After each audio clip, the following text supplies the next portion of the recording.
Grand Rising loves and happy Monday. This is my Monday for me day, and I haven't been doing spreads on Mondays, so I apologize or don't. This is my me day. So this is the day that I get to spend just for me. Good morning, Maria, beautiful sister. And so this is a spread for the collective. So the collective is everyone. That's what that is.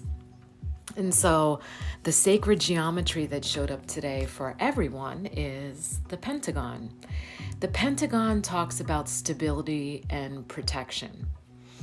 And so protection means that you are perceiving some type of threat. Now, for this to show up, it means that you are actually in a situation where you are perceiving a threat.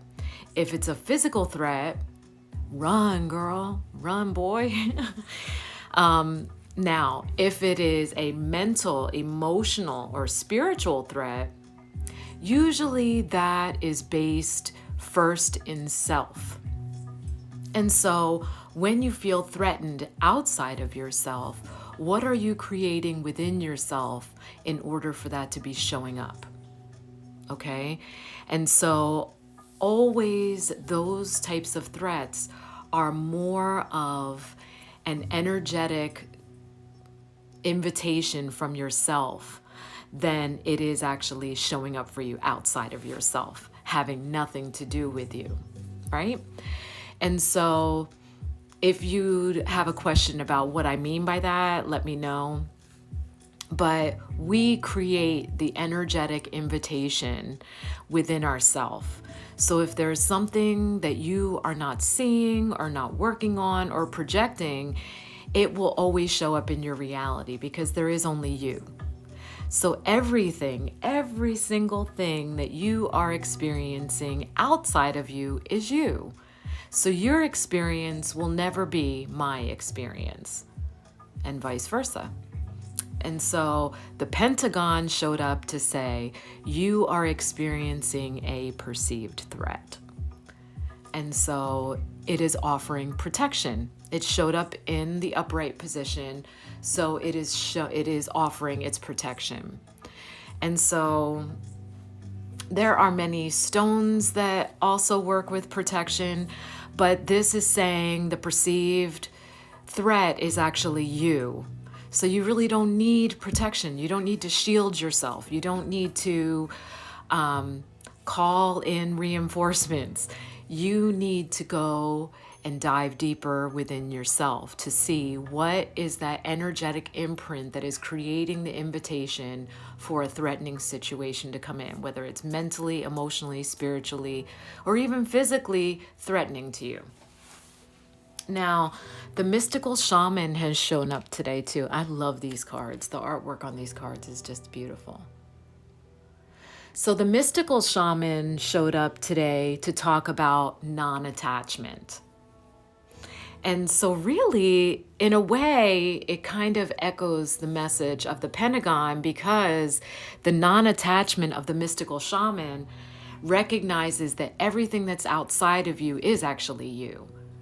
So if you're creating any kind of attachments to that which is outside of you, it actually takes you away from you.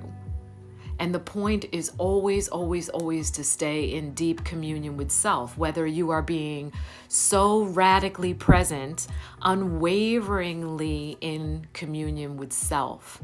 So you're not time traveling to the past, the future. You are staying present and in deep communion with self. And when you have that awareness of self, you don't create attachments outside of yourself, not for people, not for places, not for things, because you recognize that everything that's showing up in your reality is actually you, right? And so the deeper desire is not in someone else, it's actually in yourself. So that's the point of the mystical shaman showing up today, and the Pentagon telling you that anything that you're perceiving as a threat outside of you, you have created. So just pay attention to the energetic invitation that you are sending out just by either staying connected with yourself or disconnected with yourself. And so water showed up instead of a stone.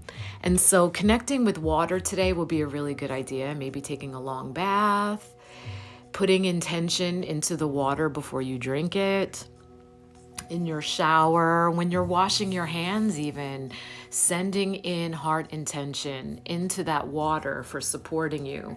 But water teaches us so much.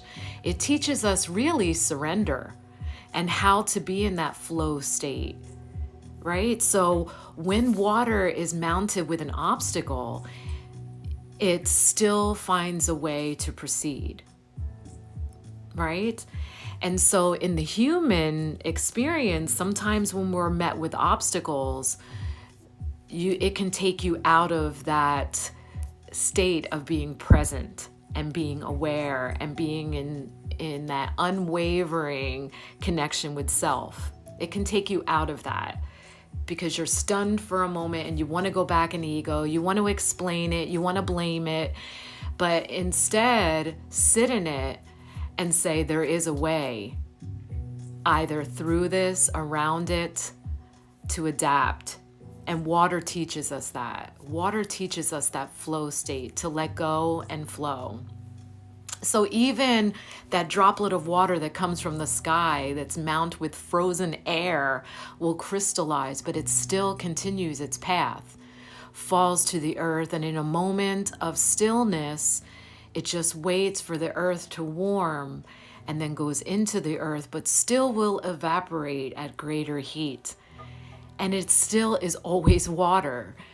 Water is the only element that exists in every form, but also holds every single sacred geometry. That is so powerful. So water teaches us so much. Just feel into that as the lesson, as your ally for the day. And so Lolo showed up as the culmination of the spread, right? So I always tell you, these are the energies of today. What are you working through? This is your ally to help you work through it. And then this is the culmination of the spread. So Lolo, standing in the light, is telling you to embody your light. But it talks about this beautiful moth. I believe it's called the Luna moth, that's in South America. And moths are usually these furry, feathered, winged creatures that really don't draw a whole lot of attention. But the Luna moth actually in light becomes this iridescent, beautiful, crystallized creature. And so this message tells you more than anything, stand in your light, because that's when you are your most beautiful self.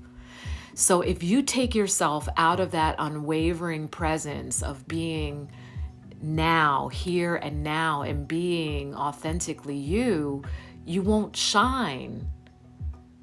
You'll just be this dull winged creature. But if you stand in your light, you are this awe-inspiring being. And that's when you can really embody the creature that you were here to be, right? That's what the human experience is all about.